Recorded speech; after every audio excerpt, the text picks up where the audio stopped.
জাতীয় নাগরিক কমিটি ও বৈষম্য বিরোধী ছাত্র আন্দোলনের নেতাদের নেতৃত্বে নতুন রাজনৈতিক দলের ঘোষণা আসতে পারে আগামী ২৪ ফেব্রুয়ারি। তবে দলটির নাম ও প্রতীক কী হবে তা এখনও চূড়ান্ত হয়নি।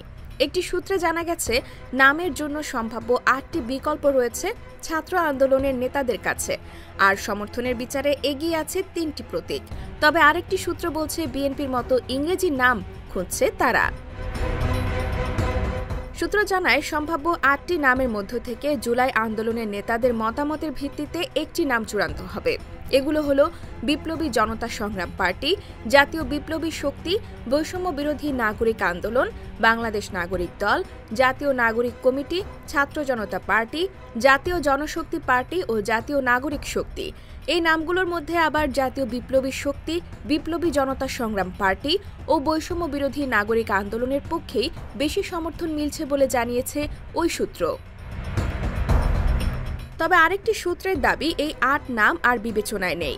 বাংলা ইংরেজির মিশেলে একটি নাম পাবে শিক্ষার্থীদের দল, কারণ তাদের আন্দোলনের প্রতিটি কর্মসূচির নামই ছিল ইংরেজিতে। এ কারণে দলের নামও ইংরেজিতে করার কথা ভাবা হচ্ছে। এদিকে নতুন দলের নির্বাচনী প্রতীক কী হবে তা নিয়েও চলছে জোর আলোচনা। এখন পর্যন্ত সম্ভাব্য 4টি প্রতীক নিয়েই বেশি কথা হয়েছে।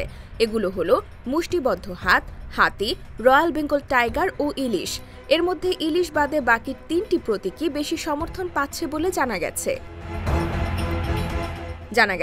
শিক্ষার্থীদের সমর্থন দিচ্ছেন বিশিষ্ট রাষ্ট্রচিন্তক ও বুদ্ধিজীবী ফরহাদ মাজহার, অর্থনীতিবিদ অধ্যাপক আনু মোহাম্মদ, একটি জাতীয় পত্রিকার সম্পাদক, জাতীয় প্রেস ক্লাবের সাবেক সভাপতি শওকত মাহমুদ, গণসংহতি আন্দোলনের প্রধান সমন্বয়ক জোনায়েদ সাকির মতো নেতারা।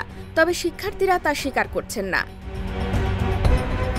নতুন রাজনৈতিক দল আত্মপ্রকাশের উদ্দেশ্যে জাতীয় নাগরিক কমিটি ও বৈষম্য বিরোধী ছাত্র আন্দোলনের নেতারা এরই মধ্যে দেশের জেলা ও উপজেলা পর্যায়ে 4 শতাধিক কমিটি গঠন করেছেন।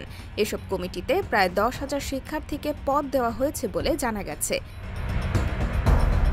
IBTV USA, new York.